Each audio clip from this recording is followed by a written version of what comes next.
पिछली वीडियो में हमने देखा था बिहेवियर सब्जेक्ट के बारे में और आज हम देखने वाले हैं रिप्लेस सब्जेक्ट के बारे में। तो अगर आप पहली बार मेरी वीडियो में आ रहे हो तो मैं आपको बता दूं कि हम RxJS की प्लेलिस्ट देख रहे हैं, ठीक है। तो चलिए रिप्लेस सब्जेक्ट में स्टार्ट करते हैं। क्या होता है रिप्लेस सब्जेक्ट? तो यार अभी तक हमने सब्जेक्ट के वेरिएशन देखे कि अलग अलग, पहले एक सब्जेक्ट होता था, फिर हमने बिहेवियर सब्जेक्ट देखा, फिर आज हम देखेंगे रिप्लेस सब्जेक्ट तीन, ठीक है। तो चलिए सबसे पहले मैं क्या बोलता हूँ, पहले इसे इंपोर्ट कर लेता हूँ रिप्लेस सब्जेक्ट को यहाँ पे इस तरीके से। तो वही सब देखो, इसका सिंटैक्स जो है ना ये भी सेम है यार, तो डिफरेंस कहाँ पे आता है फिर? मैंने सबसे पहले रिप्लेस सब्जेक्ट। अच्छा देखो, सब्जेक्ट में क्या होता था, सब्जेक्ट में आप सिंपल बोलते थे, डिफाइन कर देते थे, ठीक है।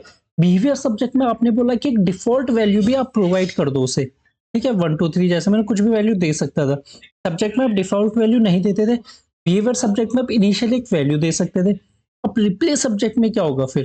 तो रिप्लेस सब्जेक्ट में आप एक नंबर डालोगे, ठीक है, एक नंबर n डालोगे। अच्छा ये n क्या होगा? ये एक वो नंबर होगा कि आप कितनी वैल्यू याद रखना चाहते हो, ओल्ड वैल्यू कितनी आप याद रखना चाहते हो, अपने बफर में कितना वैल्यू होल्ड करके रखना चाह रहे हो। जैसे कि अच्छा इसका मतलब क्या है, मैंने बोला अगर यार मैं obs डॉट नेक्स्ट बोलता हूँ यहाँ पे, जैसे मैंने 1 बोला, ठीक है, फिर मैंने obs डॉट नेक्स्ट बोला, मैंने गाइस यहाँ पे ना 1 2 3 4 5, ठीक है गाइस। अच्छा मैंने 5 वैल्यू एमिट कर दी।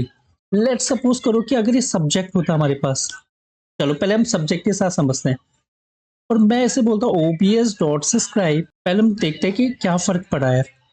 अच्छा ये अगर सब्जेक्ट होता और सब्जेक्ट में मैं इस तरीके से वैल्यू एमिट करता, यहाँ पे सब्सक्राइब लिखता, तो गाइस आपको बताने की क्या वैल्यू आती। तो आपने अगर गेस कर लिया तो बिल्कुल सही है, गेस नहीं किया तो देख लेते हैं। CD, तो गाइस यहाँ पे मैं बोलता हूँ नोट, और उसका नाम है रिप्लेस सब्जेक्ट डॉट जेएस।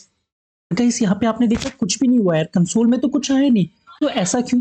ये तो इसका बिहेवियर है। तो सब्जेक्ट कभी भी कोई वैल्यू याद नहीं रखता, ठीक है। आपने पहले 1 भेजा, फिर आपने 2 भेज दिया, 3 4 5, आपने 5 वैल्यू भेज दी, पर उसके बाद आपने सब्सक्राइब किया तो उसे याद नहीं रहा, ठीक है। रिप्लेस सब्जेक्ट क्या बोलता है ना कि यार मैं ना वैल्यू उसको याद रख सकता हूँ, ठीक है, और कितनी वैल्यू याद रख सकता हूँ, जितना आप मेरे को प्रोवाइड करोगे। तो जितना आप नंबर डालोगे उतनी वैल्यू मैं याद रख सकता हूँ अपने पास। तो मान लो अगर आपने 5 वैल्यू पहले डाल दी इसमें, उसके बाद आपने सब्सक्राइब किया, तो ये ना यार गाइस ये पांचों वैल्यू प्रिंट करा देगा, क्योंकि ये याद रखता है, इसने होल्ड करके रखा अपनी मेमोरी में। सब्जेक्ट ऐसा नहीं करता गाइस, ठीक है, ये डिफरेंस है। देखो 1 2 3 4 5, अच्छा कितनी याद रख सकता है? अगर मैं इसकी 1 रखता हूँ, तो गाइस अब आप बताओ कि अब क्या आने वाला है इसका आंसर, ठीक है। गेस कर लिया, चलो देखते हैं। तो गाइस 5 आया। 5 क्यों आया? क्योंकि मैंने बोला ये केवल एक ही वैल्यू याद रखेगा, तो इसने पहले 1 भेजा, फिर 2 भेजा, फिर 3 4 5, तो लास्ट वैल्यू 5 है, उसके बाद मैंने सब्सक्राइब लगा दिया। तो हुआ क्या, वो तो एक ही वैल्यू याद रख सकता है, तो जो कि लास्ट में एमिट हुई है, ठीक है। अगर मैं 2 करता हूँ इससे, तो ये 4 5 आ गया गाइस, ठीक है, ये देखिए 4 और 5 आ गया। तो इसका मतलब ये वैल्यूज याद रख सकता है। ये भी बहुत काम का ऑपरेटर है।